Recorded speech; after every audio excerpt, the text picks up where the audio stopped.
নিজের স্ত্রীকে কলঙ্কিনী বানিয়ে অন্য নারীর সাথে পালানো স্বামীর আসল মুখ আজ ফাঁস।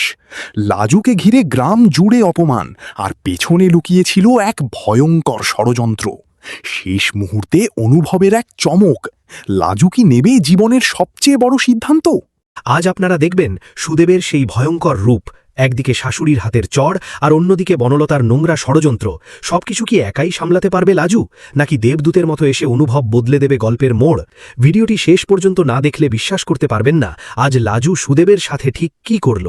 সুদেবকে ফিরিয়ে নিয়ে এসে লাজুকে বাঁচালো অনুভব। এই নাটকীয় মোড় দিয়ে গল্পের শুরু হলেও পর্দার আড়ালে ষড়যন্ত্রের জাল ছিল অনেক বেশি গভীর। সুদেবের ফিরে আসাটা যতটা স্বস্তির ছিল লাজুর জন্য, ঠিক ততটাই অপমানের এক নতুন অধ্যায় শুরু হয় গ্রামবাসী ও শ্বশুর বাড়ির মানুষের কাছে। কারণ সুদেবের নিখোঁজ হওয়া আর মৃত্যুর খবর ছড়িয়ে পড়ায় সবাই লাজুকেই অলক্ষ্মী বলে দাগিয়ে দিয়েছিল। গল্পের শুরুতে দেখা যায় গ্রামের মোড়ে লাজুকে ঘিরে ধরে উত্তেজিত জনতা চিৎকার করে বলতে থাকে, তোর মতো মেয়ের জন্যেই আজ আমাদের গ্রামের শান্ত ছেলেটার এই দশা। তুই না থাকলে হয়তো সুদেব আজ আমাদের মাঝেই থাকত। এই কথা শুনে অনুভব আর স্থির থাকতে পারে না।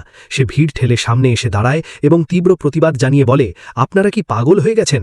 লাজুকে কেন দোষ দিচ্ছেন? অদ্ভুত তো, এখানে ওর কি করার ছিল? সুদেব যদি নিজের খেয়াল খুশিতে বাড়ি থেকে বেরিয়ে গিয়ে নিখোঁজ হয়, সেখানে লাজুর কোনো সিদ্ধান্ত কি আদেও খাটে? অনুভব আরও বলে, এসব আজেবাজে কথা বন্ধ করুন, আগে বডিটা শনাক্ত করে আনার ব্যবস্থা করা দরকার।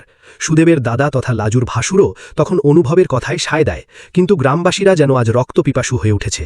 তারা বলে, এই শহরের ছেলেটা এখানে এসে আমাদের নীতিকথা শোনাচ্ছে, একে একদম ছাড়া হবে না। পরিস্থিতি বেগতি দেখে অনুভব পকেট থেকে ফোন বের করে পুলিশে খবর দিতে চায়। তখন এক গ্রামবাসী ইট তুলে হুঙ্কার দিয়ে বলে, পুলিশের ভয় আমাদের দেখিয়ে লাভ নেই, আইন আমরা নিজেদের হাতে তুলে নিতে জানি। বলেই তারা অনুভবকে লক্ষ্য করে ইট ছুঁড়তে শুরু করে। অনুভব নিজের আঘাতের পরোয়া না করে লাজুকে আড়াল করে দাঁড়ায় এবং বলে, লাজু তুমি আমার পিছনে থাকো, তোমাকে আমি কিচ্ছু হতে দেব না। ঠিক সেই মুহূর্তেই দেবদূতের মতো বলরাম আর অনু সেখানে এসে পৌঁছায়। তারা দ্রুত পুলিশকে ফোন করলে মুহূর্তের মধ্যে জিপের সাইরেন শোনা যায়। পুলিশ অফিসার এসে ধমক দিয়ে বলেন, কার এত সাহস যে নিজের হাতে আইন তুলে নিচ্ছে? অনু তখন সামনে এগিয়ে এসে বলে, স্যার, এই মেয়েটার উপর এরা চরম অত্যাচার করতে চাইছে, আপনি এদের উপযুক্ত শাস্তি দিন। পুলিশের ধমক খেয়ে গ্রামবাসীরা মুহূর্তের মধ্যে চুপসে যায়, কেউ আর টু শব্দটিও করে না। বলরাম তখন অনুভবের হাত ধরে বলে, অনেক হয়েছে অনুভব, চল তোকে এবার এখান থেকে নিয়ে যাই। অনুভব কিন্তু নাছোড়বান্দা, সে বলে, দাদা ভাই তুই আমার কথা ছাড়, লাজুকে এই নেকড়েগুলোর মাঝখানে একা রেখে আমি যাব না, এরা সুযোগ পেলেই ওকে শেষ করে দেবে। বলরাম অনেক কষ্টে তাকে বোঝায় যে পুলিশ যখন এসেছে তখন আপাতত ভয়ের কিছু নেই। অন্যদিকে সুদেব তখন একটা চায়ের দোকানে বসে নিজের মৃত্যুর খবর শুনছিল। সে বনলতাকে ফোন করে বলে, টিচার দিদি, আমার খুব ভয় লাগছে, লোকে বলছে আমি নাকি মারা গেছি, ট্রেনের নিকে কাটা পড়ে। আমার মা বাবার কথা ভেবে বুক ফেটে যাচ্ছে। বনলতা তখন কূটবুদ্ধি খাটিয়ে বলে, একদম ঘাবড়াবে না, লাজু এখন আর সেই কচি খুকি নেই যে তোমার জন্য বসে বসে কাঁদবে, সে এখন অন্য কারো প্রেমে মত্ত। তুমি যদি এখন ফিরে যাও তবে সব পরিকল্পনা নষ্ট হয়ে যাবে।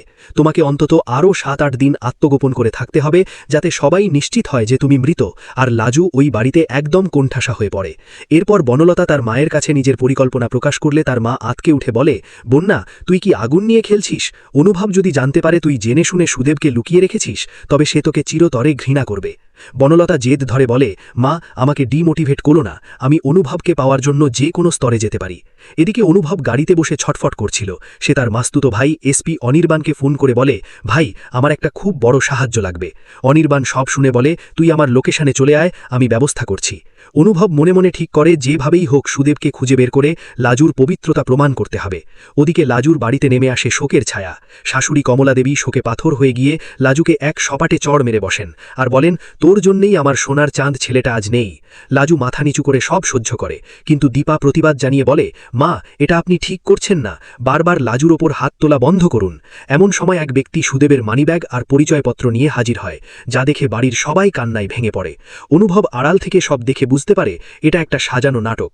সে অনির্বাণকে সাথে নিয়ে সুদেবের সম্ভাব্য লুকিয়ে থাকার জায়গাগুলোতে তল্লাশি শুরু করে এবং শেষমেশ একটা পরিত্যক্ত বাগানবাড়ি থেকে সুদেবকে হাতানাতে ধরে ফেলে অনুভব সুদেবকে কলার ধরে টেনে হিচড়ে গ্রামের মাঝখানে নিয়ে আসে এবং সবার সামনে দাঁড় করিয়ে দেয়। সুদেবকে জীবিত দেখে গ্রামবাসীরা স্তম্ভিত হয়ে যায়। যায়। অনুভব গর্জে উঠে বলে, এবার দেখুন আপনাদের মরা মানুষ জ্যান্ত হয়ে ফিরে এসেছে। এবার বলুন যারা লাজুকে অপয়া বলেছিলেন তারা এখন কোথায় মুখ লুকাবেন। সুদেব ভয়ে কাঁপতে কাঁপতে সব সত্যি স্বীকার করে নেয় এবং বনলতার চক্রান্তের কথা ফাঁস করে দেয়। লাজু চোখে জল নিয়ে অনুভবের দিকে তাকায়। আজ সে বুঝতে পারে এই পৃথিবীতে অনুভবের মতো নিঃস্বার্থ বন্ধু তার আর কেউ নেই। অনুভব লাজুকে বলে, আর ভয় নেই লাজু, যারা তোমাকে অপয়া বলেছিল তারা আজ নিজেদের ভুল বুঝতে পেরেছে। তুমি আজ থেকে মুক্ত এবং সম্মানের সাথে এই বাড়িতে থাকবে, আর বনলতার মতো ষড়যন্ত্রকারীদের জায়গা হবে শ্রীঘরে। এই বলে অনুভব লাজুর হাত ধরে এক নতুন ভোরের দিকে এগিয়ে যায়, যেখানে আর কোনো অন্যায় বা অপবাদের জায়গা থাকবে না। সুদেবকে সবার সামনে হাজির করার পর গ্রামের পরিবেশ মুহূর্তের মধ্যে বদলে যায়। যারা একটু আগে লাজুকে গালাগালাজ করছিল তারা এখন লজ্জায় মাথা নিচু করে দাঁড়িয়ে থাকে। অনুভব সুদেবের কলার চেপে ধরে চিৎকার করে বলতে থাকে, এই যে আপনাদের হারানো মানিক, যাকে মৃত ভেবে আপনারা একটা নির্দোষ মেয়ের জীবন অতিষ্ঠ করে তুলেছিলেন, সে এখন জ্যান্ত দাঁড়িয়ে আছে, এবার কিছু বলুন। সুদেব থর থর করে কাঁপতে থাকে, আর গ্রামবাসীদের উত্তেজিত চাহনি দেখে সে বুঝতে পারে আজ আর পার পাওয়া যাবে না। সুদেব তখন কাঁদতে কাঁদতে বলে, আমাকে মাফ করে দাও, আমি আসলে বনলতা দিদির কথাই এসব করেছি। তিনি আমাকে বলেছিলেন কয়েকদিন লুকিয়ে থাকলে লাজু এই বাড়ি থেকে চিরতরে চলে যাবে, আর আমি অন্য কোথাও নতুন করে জীবন শুরু করতে পারব। এই কথা শোনার পর কমলা দেবী নিজের ভুল বুঝতে পারেন। তিনি টলতে টলতে লাজুর সামনে গিয়ে দাঁড়ান এবং তার দু হাত ধরে হাউ হাউ করে কেঁদে ফেলেন। তিনি বলেন, মা আমাকে ক্ষমা কর, আমি শোকে অন্ধ হয়ে তোকে অনেক বড় কথা বলে ফেলেছি, এমনকি তোর গায়ে হাত তুলেছি, তুই কি আমায় ক্ষমা করতে পারবি? লাজু চোখের জল মুছতে মুছতে শাশুড়ি মায়ের পায়ে হাত দিয়ে প্রণাম করে আর বলে, মা আপনি তো বড়, আপনি শাসন করেছেন, এতে আমার কোনো দুঃখ নেই, কিন্তু আমার একটাই কষ্ট ছিল যে আপনারা কেউ আমাকে বিশ্বাস করলেন না।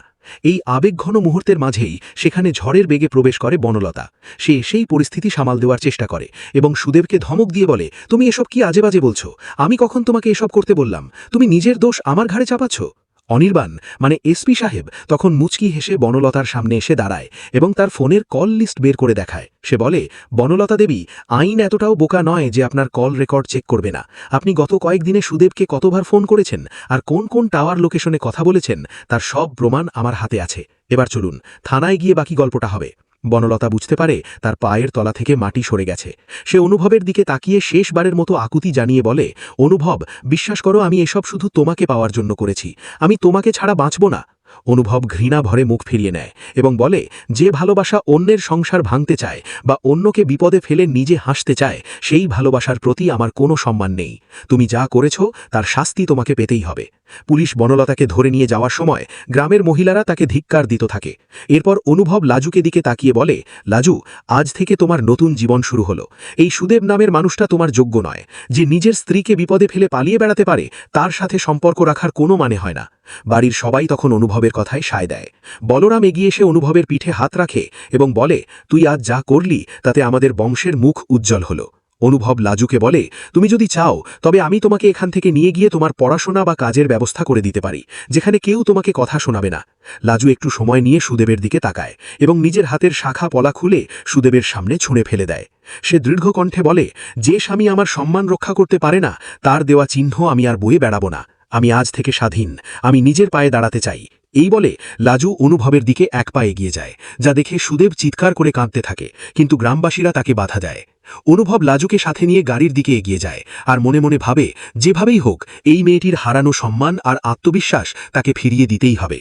আকাশ পরিষ্কার হয়ে রোদের ঝিলিক দেখা যায়, ঠিক যেন লাজুর জীবনের কালো মেঘ কেটে গিয়ে এক নতুন সম্ভাবনার উদয় হয়েছে। বনলতার মা দূরে দাঁড়িয়ে নিজের মেয়ের পরিণতি দেখে হাহাকার করতে থাকেন, কিন্তু অনুভব আর লাজু তখন অনেক দূরে চলে গেছে, এক নতুন গন্তব্যের টানে, যেখানে শুধুই ভালোবাসা আর মর্যাদা মিশে আছে। সুদেব একা একা সেই পথের দিকে তাকিয়ে থাকে, কিন্তু ফেরার আর কোনো পথ খোলা থাকে না তার জন্য। সব সত্য সামনে আসার পর গ্রামের মানুষগুলো একে একে সেখান থেকে চলে যেতে শুরু করে, আর পুরো গ্রাম জুড়ে শুধু লাজুর সাহসিকতার গল্প ছড়িয়ে পড়ে, যা কোনোদিন কেউ ভুলবে না। বন্ধুরা, আপনাদের কি মনে হয়, সুদেব কি ক্ষমা পাওয়ার যোগ্য, নাকি লাজু শাখা পলা খুলে যে সিদ্ধান্ত নিয়েছে সেটাই ঠিক? কমেন্টে আপনাদের মতামত জানান। যারা মনে করেন অনুভবের মতো বন্ধু সবার জীবনে দরকার, তারা ভিডিওটিতে একটি লাইক দিয়ে আমাদের জানান। বনলতা কি জেল থেকে ফিরে আবার কোনো চাল চালবে? আপনাদের কি মনে হয়? সাবস্ক্রাইব করে সাথে থাকুন পরবর্তী আপডেট জানতে। ওকে বলেছিলেন কয়েকদিন লুকিয়ে থাকলে লাজু এই বাড়ি থেকে চিরতরে চলে যাবে, আর আমি অন্য কোথাও নতুন করে জীবন শুরু করতে পারবো। এই কথা শোনার পর কমলা দেবী নিজের ভুল বুঝতে পারেন। তিনি টলতে টলতে লাজুর সামনে গিয়ে দাঁড়ান এবং তার দুহাত ধরে হাউ হাউ করে কেঁদে ফেলেন। তিনি বলেন, মা, আমাকে ক্ষমা কর, আমি শোকে অন্ধ হয়ে তোকে অনেক বড় কথা বলে ফেলেছি, এমনকি তোর গায়ে হাত তুলেছি, তুই কি আমায় ক্ষমা করতে পারবি? লাজু চোখের জল মুছতে মুছতে শাশুড়ি মায়ের পায়ে হাত দিয়ে প্রণাম করে আর বলে, মা, আপনি তো বড়, আপনি শাসন করেছেন, এতে আমার কোনো দুঃখ নেই, কিন্তু আমার একটাই কষ্ট ছিল যে আপনারা কেউ আমাকে বিশ্বাস করলেন না। এই আবেগঘন মুহূর্তের মাঝেই সেখানে ঝড়ের বেগে প্রবেশ করে বনলতা। সে সেই পরিস্থিতি সামাল দেওয়ার চেষ্টা করে এবং সুদেবকে ধমক দিয়ে বলে, তুমি এসব কি আজে বাজে বলছো? আমি কখন তোমাকে এসব করতে বললাম? তুমি নিজের দোষ আমার ঘাড়ে চাপাচ্ছ। অনির্বাণ মানে এসপি সাহেব তখন মুচকি হেসে বনলতার সামনে এসে দাঁড়ায় এবং তার ফোনের কল লিস্ট বের করে দেখায়। সে বলে, বনলতা দেবী, আইন এতটাও বোকা নয় যে আপনার কল রেকর্ড চেক করবে না। আপনি গত কয়েকদিনে সুদেবকে কতবার ফোন করেছেন আর কোন কোন টাওয়ার লোকেশনে কথা বলেছেন তার সব প্রমাণ আমার হাতে আছে। এবার চলুন, থানায় গিয়ে বাকি গল্পটা হবে। বনলতা বুঝতে পারে তার পায়ের তলা থেকে মাটি সরে গেছে। সে অনুভবের দিকে তাকিয়ে শেষবারের মতো আকুতি জানিয়ে বলে, অনুভব, বিশ্বাস করো, আমি এসব শুধু তোমাকে পাওয়ার জন্য করেছি, আমি তোমাকে ছাড়া বাঁচব না। অনুভব ঘৃণা ভরে মুখ ফিরিয়ে নেয় এবং বলে, যে ভালোবাসা অন্যের সংসার ভাঙতে চায় বা অন্যকে বিপদে ফেলে নিজে হাসতে চায়, সেই ভালোবাসার প্রতি আমার কোনো সম্মান নেই। তুমি যা করেছ তার শাস্তি তোমাকে পেতেই হবে। পুলিশ বনলতাকে ধরে নিয়ে যাওয়ার সময় গ্রামের মহিলারা তাকে ধিক্কার দিতে থাকে। এরপর অনুভব লাজুকে দিকে তাকিয়ে বলে, লাজু, আজ থেকে তোমার নতুন জীবন শুরু হলো। এই সুদেব নামের মানুষটা তোমার যোগ্য নয়। যে নিজের স্ত্রীকে বিপদে ফেলে পালিয়ে বেড়াতে পারে তার সাথে সম্পর্ক রাখার কোনো মানে হয় না। বাড়ির সবাই তখন অনুভবের কথায় সায় দেয়। বলরাম এগিয়ে এসে অনুভবের পিঠে হাত রাখে এবং বলে, তুই আজ যা করলি তাতে আমাদের বংশের মুখ উজ্জ্বল হলো। অনুভব লাজুকে বলে, তুমি যদি চাও তবে আমি তোমাকে এখান থেকে নিয়ে গিয়ে তোমার পড়াশোনা বা কাজের ব্যবস্থা করে দিতে পারি, যেখানে কেউ তোমাকে কথা শোনাবে না। লাজু একটু সময় নিয়ে সুদেবের দিকে তাকায় এবং নিজের হাতের শাখা পলা খুলে সুদেবের সামনে ছুঁড়ে ফেলে দেয়। সে দৃঢ় কণ্ঠে বলে, যে স্বামী আমার সম্মান রক্ষা করতে পারে না তার দেওয়া চিহ্ন আমি আর বয়ে বেড়াবো না। আমি আজ থেকে স্বাধীন, আমি নিজের পায়ে দাঁড়াতে চাই। এই বলে লাজু অনুভবের দিকে এক পা এগিয়ে যায়, যা দেখে সুদেব চিৎকার করে কাঁদতে থাকে, কিন্তু গ্রামবাসীরা তাকে বাধা দেয়। অনুভব লাজুকে সাথে নিয়ে গাড়ির দিকে এগিয়ে যায় আর মনে মনে ভাবে, যেভাবেই হোক এই মেয়েটির হারানো সম্মান আর আত্মবিশ্বাস তাকে ফিরিয়ে দিতেই হবে। আকাশ পরিষ্কার হয়ে রোদের ঝিলিক দেখা যায়, ঠিক যেন লাজুর জীবনের কালো মেঘ কেটে গিয়ে এক নতুন সম্ভাবনার উদয় হয়েছে। বনলতার মা দূরে দাঁড়িয়ে নিজের মেয়ের পরিণতি দেখে হাহাকার করতে থাকেন, কিন্তু অনুভব আর লাজু তখন অনেক দূরে চলে গেছে, এক নতুন গন্তব্যের টানে, যেখানে শুধুই ভালোবাসা আর মর্যাদা মিশে আছে। সুদেব একা একা সেই পথের দিকে তাকিয়ে থাকে, কিন্তু ফেরার আর কোনো পথ খোলা থাকে না তার জন্য। সব সত্য সামনে আসার পর গ্রামের মানুষগুলো একে একে সেখান থেকে চলে যেতে শুরু করে, আর পুরো গ্রাম জুড়ে শুধু লাজুর সাহসিকতার গল্প ছড়িয়ে পড়ে, যা কোনোদিন কেউ ভুলবে না। বন্ধুরা, আপনাদের কি মনে হয়, সুদেব কি ক্ষমা পাওয়ার যোগ্য, নাকি লাজু শাখা পলা খুলে যে সিদ্ধান্ত নিয়েছে সেটাই ঠিক? কমেন্টে আপনাদের মতামত জানান। যারা মনে করেন অনুভবের মতো বন্ধু সবার জীবনে দরকার, তারা ভিডিওটিতে একটি লাইক দিয়ে আমাদের জানান। বনলতা কি জেল থেকে ফিরে আবার কোনো চাল চালবে? আপনাদের কি মনে হয়? সাবস্ক্রাইব করে সাথে থাকুন পরবর্তী আপডেট জানতে।